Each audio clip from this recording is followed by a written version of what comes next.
Today's topic is very relevant. It's about scaling up food businesses in India. We spoke about it a while back. I think even in the previous session, the speakers mentioned how they look at food businesses and how do they evaluate the scalability potential of food businesses in the country. We're seeing a lot of growth coming in from the food sector in terms of the opportunity purely from a consumer as well as a distribution perspective. But companies do have a lot of challenges, and these challenges span product innovation, differentiation, consumer connect, distribution, and a larger sales execution. And there are a lot of incumbents, and it's a fiercely competitive environment in a lot of cases. So we have a very esteemed set of panelists amongst us, and each one here has multiple achievements to his name. We have on my right Rahul Garg from Premji Invest, who's been an active investor in food and consumer businesses, understands them really well, is deeply involved in some of his portfolio companies in terms of scaling them up. We have Mr. Tarun Chauhan, who's worked in various marketing agencies, like he's led Low Lintas, he's worked for JWT, and right now he serves as an advisor to many consumer firms in terms of their marketing and marketing, sales, distribution, and go-to-market. Dr. Maya needs no introduction. He's created brands and companies over and over again. He's the founder of MTR Foods, now sold to Okla, and now he owns Maya Foods, which is a very well-known brand. Mr. Nikhil Sen from Unibic, who has the distinction of having led a company as large as Britannia in the earlier part of his career, and right now is with Unibic, pretty much doing the challenger act in a very competitive environment. And we have Mr. Viraj Behel, who's founder of Fun Foods. Today belongs to, Fun Foods obviously belongs to Dr. Oetker, but he's restarted with a very innovative and interesting company, which is still young, but going great guns, called Viva Foods. So the panel composition is really, we've got marketing, we've got people from marketing, we've got people who've created brands over and over again, and we've got a financial sponsor as well. So it should be an interesting discussion. With that, I'd like to kickstart this, and the first topic that I'd like to really bring up is for Dr. Maya. How do you really think about the importance of product innovation and differentiating using technology, product innovation, packaging? How have you approached the market when you're right now establishing Maya Foods? Good morning, everybody. Basically, I'm an engineer by qualification. I think nothing to do with the food at all. But I started my career, I think, about 50 years back. I think I'm the oldest now. 50 years back as a restaurant. After engineering, I came directly to a restaurant. From restaurant, I think everybody knows, because of emergency, we stopped the restaurant and we started the mixers business. And unfortunately, I think at that time it was too early. 76 I started, and actually the mixers and masalas business started after 90s. Actual market caught up in 90s, but I was a little ahead of time. In the meantime, actually, I think if you hear my story, I think we started first time in 90s with a ready-to-eat. That's actually they call me as a father of ready-to-eat. Yes, even now actually the ready-to-eat technology plus actually the conversion from what you call as the regular food to the stable food without adding any preservative, that was started by me in somewhere in 90s. And if I recollect actually I started actually the whole concept of what is called as the softy ice cream, selling at 5 rupees. I think I was the first one in India to sell, I think, almost about more than 4 lakhs cones per day in one town. That's Bangalore. So that actually, these are the new things actually I had done in MTR. But MTR, I sold the company in 2007. In between, actually, I took 2 companies. I think one is actually the JP Morgan. I took the investment. Another is Aquarius from Singapore. And I sold the company to Orkla in 2007. In 5 years, I was idle. Idle in the sense, actually, that is my honeymoon. I made my 3 PhDs in those 5 years. One is actually in nanotechnology and food science application, another is material science, another is in dry items retorting. These are the 3 subjects I have selected. We are coming out here with Maya's new company. We have started innovation because my specialty is actually, I think, to give the market new things, new concepts. In MTR also I started with the new things. Here also I started with new things. I think the recent one, I think what I launched in South, it is coming to West and North everywhere, I think, shortly. We came out with actually the rasam. We are in between now, the ready to eat and mixes. Just add hot water, you will get everything. Like rasam, soup, sambar, all these things you can get just adding hot water. This is a new technology which is made from nanotechnology. Plus, actually, the items like, say, for example, we are not supposed to, in ready to eat, actually, we are the first one to make in the world curd rice with a shelf life of 1 year. For the first time, we have done it. I think with the same technology, I am doing almost about another 4 or 5 items. These are the new innovations we have done. With these innovations, actually, I think my part is to start with the industry. Then people will like Ascent Capital and other people will support me for the market, sales and marketing. This is my story, sir. Anything else? Thank you, Dr. Maya. Viraj, would you like to just share your interesting journey in terms of innovation and product and how strongly you believe in it? Absolutely. Innovation is central to Viva. A lot of you people do not know Viva, but all of you have consumed our products. We're one of the largest sauce manufacturers in the country. All the sauces to Domino's, Pizza Hut, KFC, Dunkin' Donuts, Burger King, Starbucks, etc., are manufactured by us. The only reason we could do all of this is because innovation is key. Every brand in the country launches about 4 new menus a year, and Viva has been a part of each and every menu launch because of the innovation we do for them. In retail, though we used to own Fun Foods before this, we have consciously chosen not to compete with Fun Foods. The innovation that we are doing in retail is healthy innovation. A lot of people ask me, how can a mayonnaise be healthy? So let me explain. Typically, a mayo has 65 to 70% fat. Our mayo has 20% fat, and that too olive oil. So I think the way forward for innovation in food in India is health. We're available in almost every shop in the country, and wherever the consumer recognizes that our product is healthier than the competitor, more often than not, they end up buying our product. So I feel innovation in health is the way forward for food in India. Thanks. Thank you, Viraj. Nikhil, a question for you. Intensely, I know you have the experience of having worked for Britannia, but when you took over the reins in Unibic, it's a fiercely competitive environment, very execution intensive from a sales and distribution perspective. How do you approach and what are the learnings for some of the smaller companies as such in terms of making a noteworthy entry into a very competitive category from a sales and distribution perspective? Okay, let me try and answer that. Basically, differentiation and trying to gain a sustainable competitive advantage. When we started off with Unibic, we looked at the market itself and we said, in terms of the premium end of the market, was the Indian consumer ready to actually upgrade himself? And at that point, the best Indian offering was Good Day, which was a molded biscuit, which Britannia tried to market as a cookie. So we said, while most of the bigger players were concentrating on heavy marketing budgets, could we end up investing in the back end of the business and actually invest in technology? So we set up a line which cost maybe 4 or 5 times more than what a Britannia molded line would cost, an imported wire cut technology. And then we said, okay, what is it that the Indian consumer wants? And came out with a wire cut cookie, which was totally different compared to the molded offering. And then we sat back and said, price is important.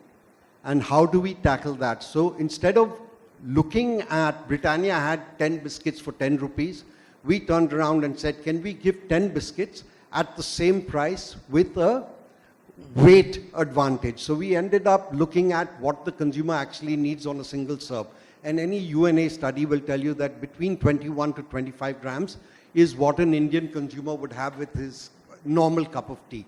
So we went into the market with a 7.5 gram cookie, priced at 10 rupees for 10 products. And since we didn't have large amounts of money in advertising, we, instead of packing the biscuits on edge, we packed them on piles. So you had this much larger pack that was available, and we put them in a tray, knowing fully well that a company like Britannia could never put Good Day in a tray because their packing machines are SIG packing machines which pack at 350 packs a minute, and if they were to change that, it would take them a lot of money. And our first campaign was rupees 10 for 10, too good to be served broken, and pull the cookies out of the tray.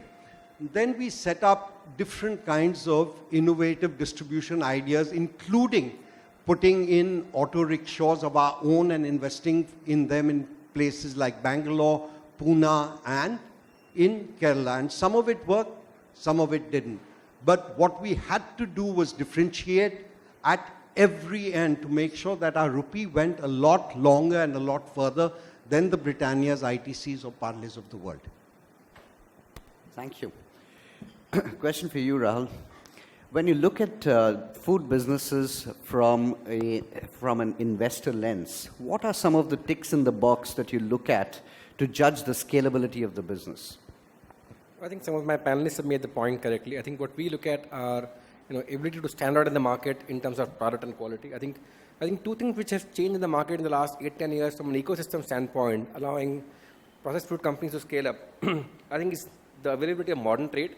It's the only platform which allows companies to engage with the user through a touch and feel mechanism. Earlier the GT was predominantly the shopkeeper standing in the front as a gatekeeper, and you could not see the product. You could only let him choose on your behalf. Today, modern trade allows you to engage the product, see the packaging, touch the packaging, go through the packaging and read the contents, and the innovation is sort of communicated much better. I think we ignore that the fact sometimes that you didn't have modern trade 10 years back to allow companies to innovate and show it to consumers. And secondly, the medium of digital again, to use digital as a medium to communicate your offering in a much more efficient manner rather than spending pure ATL dollars, which is much more costly, has allowed innovation to be communicated one. That is one thing. Second thing is, I think, as somebody mentioned about quality and packaging, I think the consumer today is willing to pay for food much more than FMCG in my mind. Today's young consumer is willing to pay for convenience and quality a 25-30% premium to the most marquee brand in India. Today, I'm sure Nikhil is able to charge for Unibic on a per biscuit basis 20% more than Britannia, Sunfeast. Same for Viva, possibly same for Mr. Mahindran's business. The consumer today doesn't mind paying 20% more for a so-called unknown small brand if he likes the product and likes the quality, which is very unique, in the traditional marketing sense, which wasn't there earlier. I think that to me is one big factor we look at. Can you charge a price for what you're offering? And can you, manage a distribution network? Because in my view today, you can build a 100 crore food brand in India predominantly through modern trade, which is not a bad scale to hit before you go to the GT trade, next level of scale. Thank you. Speaking about marketing, I think this has always been, as a business progresses, a question whether marketing is a cost or an investment. And my question to Tarun is, how would you advise smaller businesses? Because as we were discussing, building a 100, 200 crore business is a different game, and then taking it to 500, maybe a different set of capabilities, and a 1,000 crore business is different. How do you sort of recommend this transition in terms of a marketing approach for players who are going through this journey? Good morning. I think a lot of things have been spoken here about innovation, product, but in the real world, there is something called the consumer. And the distance between an innovation lasting in the consumer's life is not more than 3 to 6 months. That's the reality of life, correct? So that's why I don't use the word splurge. My point was actually that. When you invest in your innovation, what are you doing? You're actually appropriating that innovation for yourself. Nobody else has the opportunity to appropriate that innovation. The trick is to try and get there as fast as possible. The faster you get there and the faster you appropriate it, And if you're small, if you're limited, then define your markets, define your territories. A lot of small regional brands should are doing it brilliantly. They are one state brands, but they're very big. They are in tea, they are in coffee, they are in food products, they are in every category. They are in washing powder. They are limited to a geography, they are limited with their budget. They own the geography and then they expand. If you actually map yourself correctly that way, then the money you have will be enough for you to win in the marketplace. If you actually balance the two of them.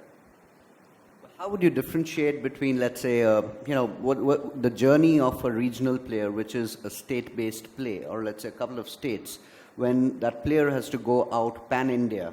How would you sort of advise in terms of the mix of ATL, BTL evolving, or do you think that there is a pull creation that becomes more important than really the last mile sort of promotion and activation? How does that change for businesses? Again, I want to clarify this with your permission, Nikhil, because you've been doing this all your life. Yeah, there's nothing called ATL, BTL. There is communication. You may choose the medium based on what suits your budget and what suits you and what is required and what's the story you want to tell.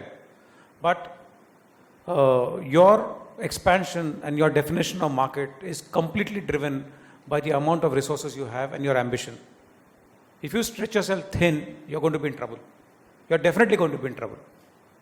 I would rather go state by state, and India gives you that opportunity. The best thing about India is that it helps you expand the way you want. The media supports you, there are channels regional, there are mediums regional. You just have to think through it. You can go south, you can go west, you can go north, you can go east. You can go to a state in east because the media supports you. So these are all calls you need to sit and map, and then you can accordingly take a call. Take a learned call. Don't take a call which can put you in trouble later on. Because once you go in the market, it's like a bullet, it's out. You can't put it back inside. Yeah. Thank you. Nikhil, you want to add to that in terms of the marketing approach? Okay, let me try that from a different angle. As far as I'm concerned, the marketing spends, luckily for us, our main markets are the markets of the South. And it's very easy in at least 3 of the markets to cut out any wastage when you're trying to look at frequency and reach over there. Now, for most marketing campaigns, you have to sit back and say, what is the threshold level for me to come in, make noise, do it quickly, and run like hell? So with a limited amount of funds initially, when we started Unibake, we tied up with the Times of India group, and we said, how can we create quick awareness? And they have close to a 90% reach when it comes to SECA. And the first campaign we had was, why have a good day when you can have a great day? Luckily for us, we took the masthead of Times of India the day India had won the 2020 World Cup. And our volumes doubled in the first 6 weeks after the launch. Unfortunately for me, Nasli Wadia sued the company in terms of us ripping off the Good Day brand. We got the court order vacated within 3 weeks of him doing it. And I ended up getting traction and achieving what I had started off to. Now, we were lucky in those circumstances. And even today, when we advertise in the South, there's very little wastage. But when you're looking at going pan-India, and if I have to get the same frequency and reach, then you're talking about wastage that does take place, because today I'm relevant in, say, the top 20 markets in the North or the West. And if I have to look at a strategy of HSW, Hindi-speaking woman or whatever, and try and look at doing a campaign which is effective, there will be wastage over there. If I look at general entertainment on a national level, there is wastage over there. But today, all I can say is that most of the smaller players, if you have to make a difference and have to be of relevance, you have to have a hook on which the consumer can put his hat. You have to spend money in terms of marketing effort, and you have to create awareness for your brand to go to the next level. If you don't do that, you're history. Thank you, Nikhil. Rahul, a question for you.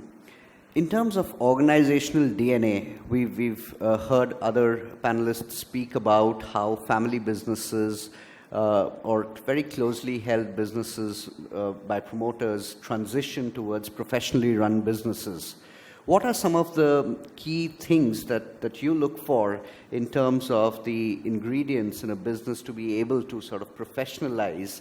I know professionalize is a very broad term. A family managed business can be extremely professional, but in terms of making the machinery deliver the kind of growth that's expected, what are some of the ticks in the box that you'd look for? Sure. And I want to just preface that with the previous discussion on depth versus width. We've somehow always had a belief that food is very different from FMCG, and in food, I think depth in a particular market, and whether a market is a state or a zone or let's say 500 kilometers, is far more important than width. And I completely agree with points by my co-panelists that I think you can build a very successful, profitable, probably 200, 300 crore business in just 2 states in India. I think the density of the population, density of the media, retail business allows you to build that. And I think somehow, if you look at success stories of food companies in India, like let's look at Mr. Mayya's, Nikhil's business, Unibic in South India, Wagh Bakri Chai, predominantly Gujarat, Balaji Chips, again predominantly Gujarat. I think you can have markets where you can be a 100 million business and you can be the shit out of the biggest multinational in India and get 3 times market share, and then use that business as a cash cow to finance growth outside. Has always been a better way to build food businesses, unlike FMCG. Because food businesses, and then to your point on scale and professionalizing, I think the challenge we see with most family-run companies in the first generation building food businesses is the moment they leave their core market and go out, everything is new for them. The production facilities cannot survive beyond 200 kilometers. Logistic cost becomes a challenge. You have to set up a new facility, build a procurement chain again, build a second chain of management to sell in the new market.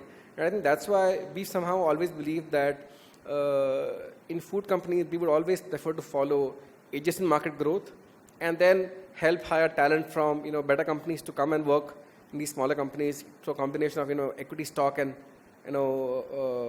compensation. But I think the key agenda has to be how do you grow in concentric circles and how do you build ideally in the same concentric circle more and more products, more and more SKUs, more and more innovation, and try and get more share of the wallet from the customer. Rather than try and launch 10 markets, 1 product, I would always say try and launch 4 products in 3 markets. Because your ability to win the customer through multiple usage, through maximizing the media, maximizing distribution cost, maximizing manufacturing is far, far superior as compared to a national player who can afford to burn his way through for the next 5-7 years and then build profitability. Whereas family businesses tend to be much more conservative in capital burn, especially in consumer. And I think the only way to win market share is to have density in the market and then hire the right professionals to do it. Thank you. Tarun, a question for you here in terms of the larger organizational DNA. A lot of businesses grow out of production. Some of the agri-businesses or agri-related businesses, commodity businesses grow out of sourcing. And there's a general, difference in mindset, which traditionally is really belonging to that genre of companies. But as you get more consumer focused, the consumer connect, how do you convert or let's say gradually transition into a more consumer thinking and consumer focused business? Do you see that as a challenge, and how does the company really go about addressing those? I think at the core of the problem is the Indian audience. We are dealing with an extremely young India. And a lot of marketers, a lot of organizations, especially entrepreneurial organizations, just miss that plot there. When you're dealing with an audience which is changing so fast, which is moving so quickly, how do you as a brand keep in pace with them? The biggest problem most marketers currently have is that the consumer is moving much faster than the brand. They're not able to catch up. So if you want to be in that game, you want to play the game with them, which a lot of brands are doing it globally. It's not that it's rocket science. Lots of brands are doing it. They just change the way they operate. Now for a small regional player to become big and to become national, the wiring has to change. He has to give up control. You can't control a national operation like the way you controlled a regional operation. The coding is different, and like Nikhil was saying, the talent is different. You need to have really, really smart talent with a lot of wisdom to take you national.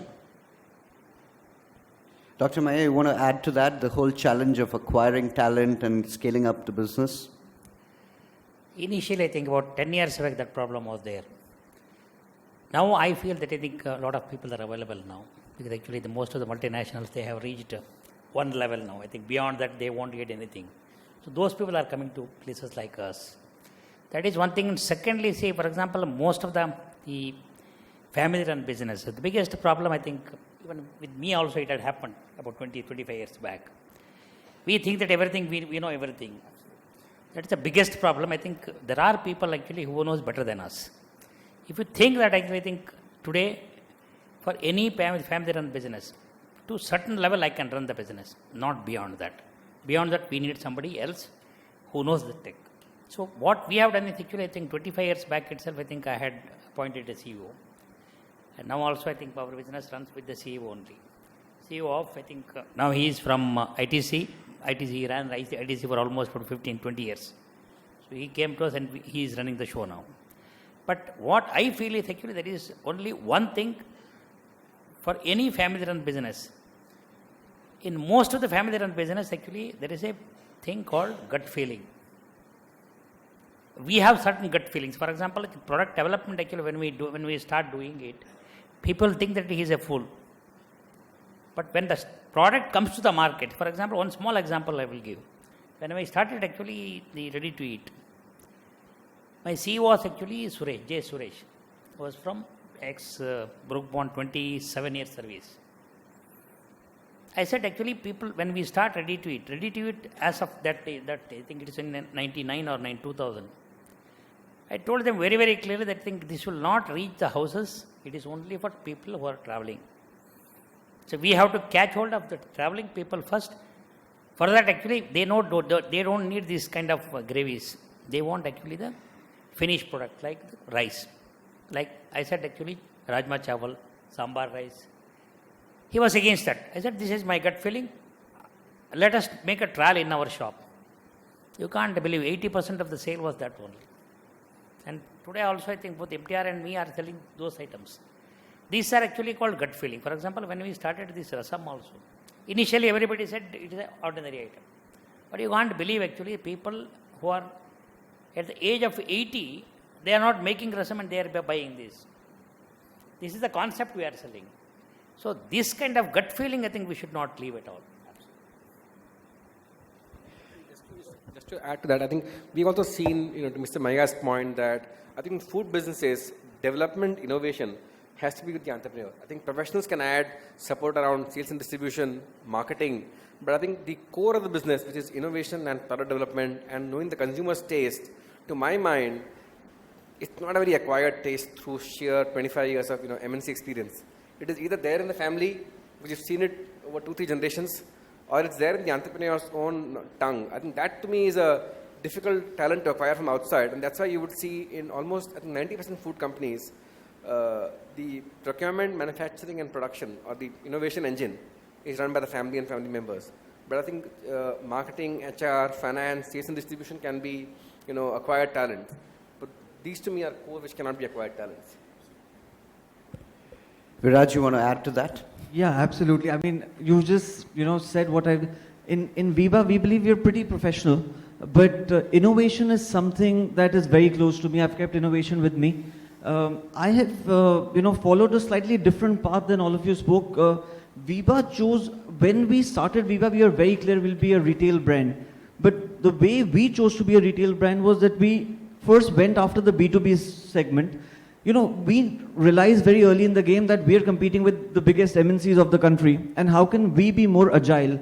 And before we enter into a long battle of retail, let's get our overheads in place, scale in place. So we went after the B2B segment. Once we achieved scale and via innovation, which is very close to me, once we achieved scale in B2B, it became easier for us. Today we are present in every town and city in retail in the country. And the only reason we can, take overheads of a national distribution network is because of our B2B scale.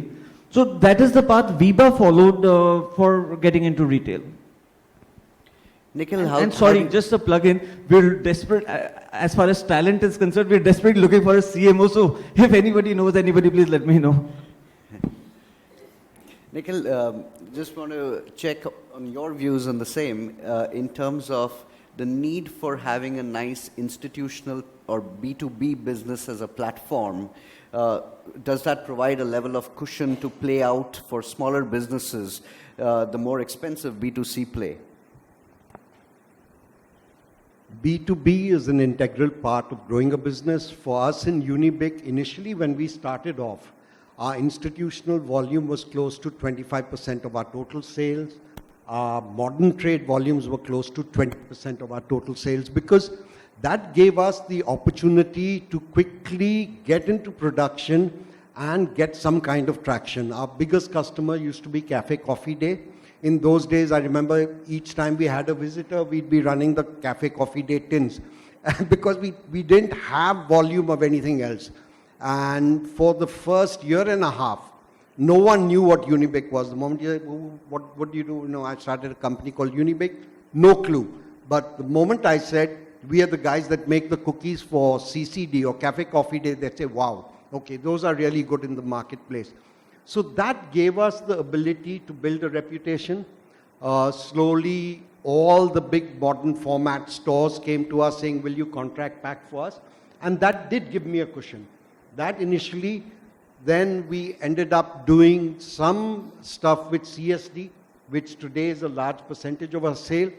But while all that being said, in the last 2 years, 95% of the volume we sell is branded volume. And it's the ability of the organization to make that shift and not be too reliant on institutional sales and exports that will ultimately determine the value that you create when you're trying to exit a business.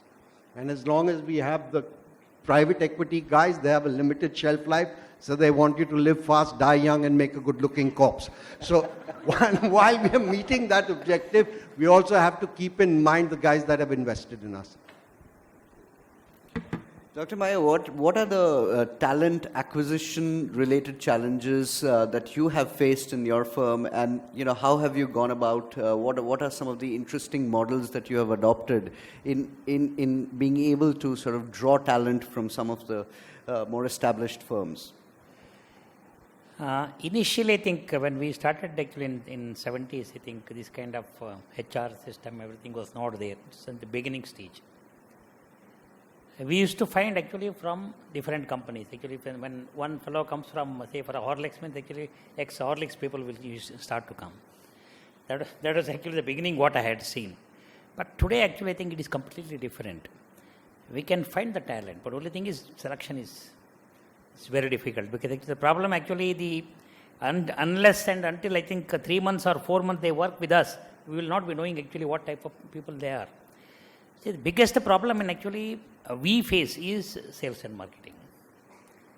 That is the biggest. See, all other things actually, for example, actually in our factory, we develop people actually. I think there are people actually with me from last 38, 40 years, R&D people. They're still with me. When I started MTR, they were with me. Today also, they are in the highest position.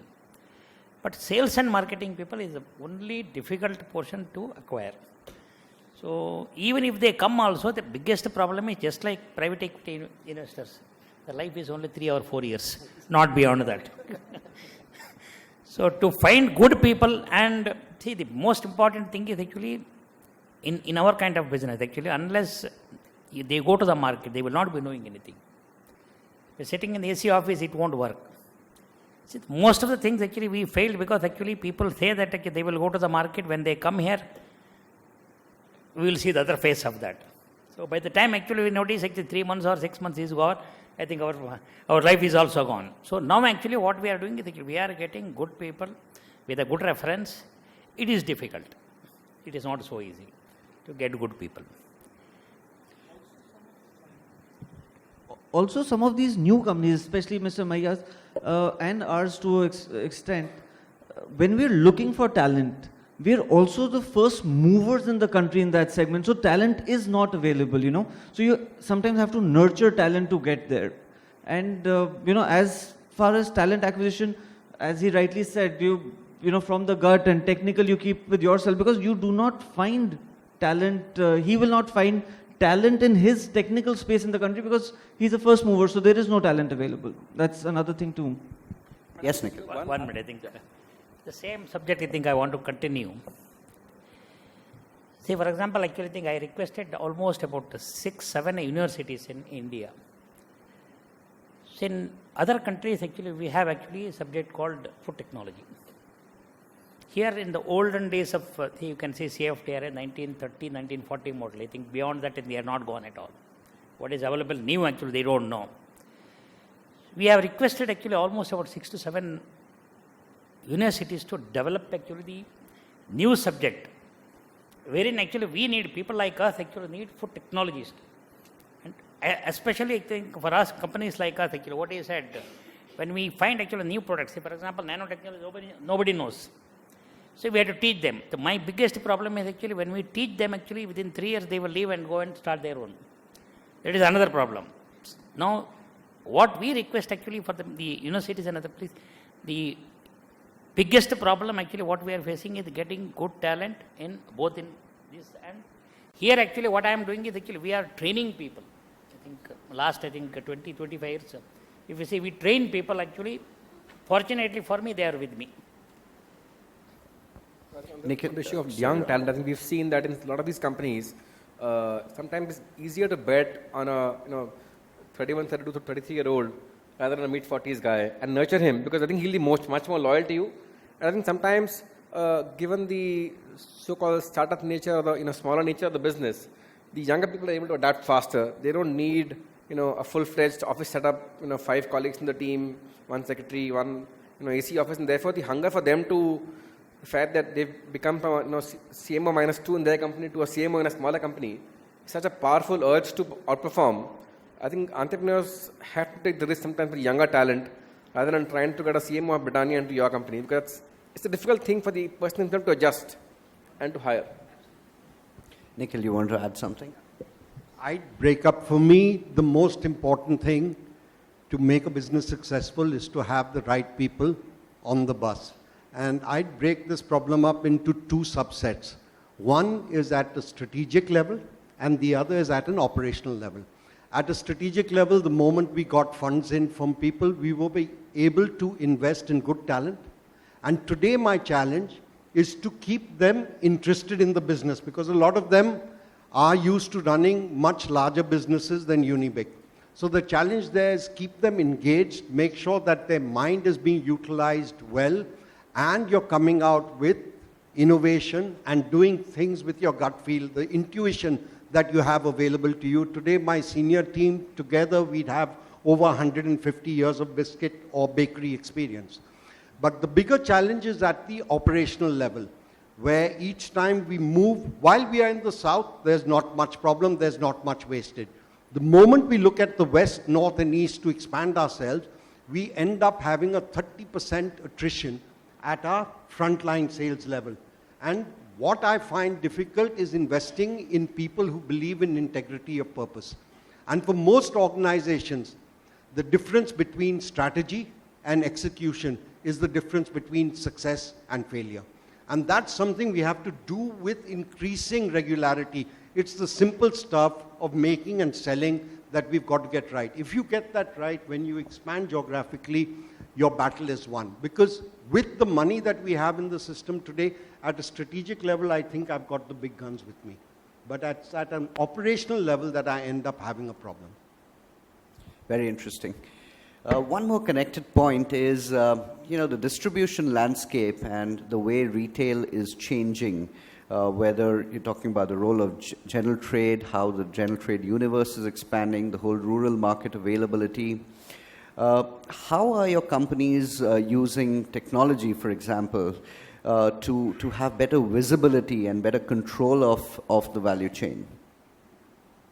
Raj? In retail, we are still focused heavily on general trade. Out of our retail revenues, 70% come from general trade and 30% from modern trade. we are also now realizing that even at this small stage, we are lacking a good ERP system. We are lacking, technology. So we are implementing these things right in the, beginning of our retail cycle. Not in the beginning, but we're only about, a year old in retail. We're already bringing technology in retail. We find the need that our distributors need to be connected. We're also very lucky in a way that, as they say in India, every 100 kilometers, wo taste badal jate hai. We're responsible for bringing Western taste into the country, so our tastes do not change, and we can be present in almost with the same products in every city or town of the country. But where we're definitely lacking is technology. We feel that our distributors need to be connected. At the end of the day, we are selling food. You have to make sure it's fresh. You have to make sure it's safe. So technology, I think, going forward will be a very integral part of our retail distribution network. Nikhil, you want to add to that? Primary visibility, secondary visibility, finally tertiary. I mean, I think we're way far away from where we would like to be. No, today, with the kind of technologies that are available, we have a fairly cost-efficient system where at the end of every day, we do get reports in, especially the sales head, in terms of the number of outlets visited, the productivity, what are the unique number of calls that are being made, and how good are we when it comes to the brand of the month that is there in question. So to that extent, when I spoke about churn and integrity of purpose, we have a 30% attrition because these numbers are available to us today, and we know the guys that are not working in the market and the people that are working. That being said, as we stand today, about 30% of our volume in general trade comes from our own sales team or frontline sales team, and 70% comes from the 700 odd distributors that we have in the system. Now, to get the back end of the distributors tied into us is a challenge we are still facing and haven't been able to figure it out, because not only is it expensive, I'm not even sure whether the numbers itself will be accurate, because at the stage we are in today, it's more a question of us getting our distributors to increase the capital they're willing to put behind the brand. So the moment I put in a value for money offering, 30% of his allocated capital goes towards that, and I end up getting hammered on my margins. So it cuts both ways, and I think over a period of time, technology is going to be the answer. We have to find a cost-effective way of doing it. Absolutely, and there's a lot of resistance from the distributors. They do not want to invest in technology. So the company has to invest on their behalf, and it's ridiculously expensive. So on a side note, I'll let you know if it works for us, then maybe we can. I think to add to that, I think we are using the same technology what he is using, but I had gone one step ahead. They are not actually the tracking, actually it is only the sales they are tracking, but I am tracking actually the invoices also. This is the most important thing. Actually, we were the first one to track actually the invoices, actually what is done by this thing, and we found a lot of mistakes. So now actually, according to, because I was for this kind of technology for 15 years back, 2003 we started. There is a company called Tech Solutions in Madras. Actually, we tried with them, but unfortunately it failed miserably. Now actually the technology what we both are using is a technology wherein actually I think every day they are improving. Now actually we can track anybody anytime whether they are working or not, and plus actually what is the volume. Plus actually we can get all the inputs without any sales manager. Sitting at the office I can find out.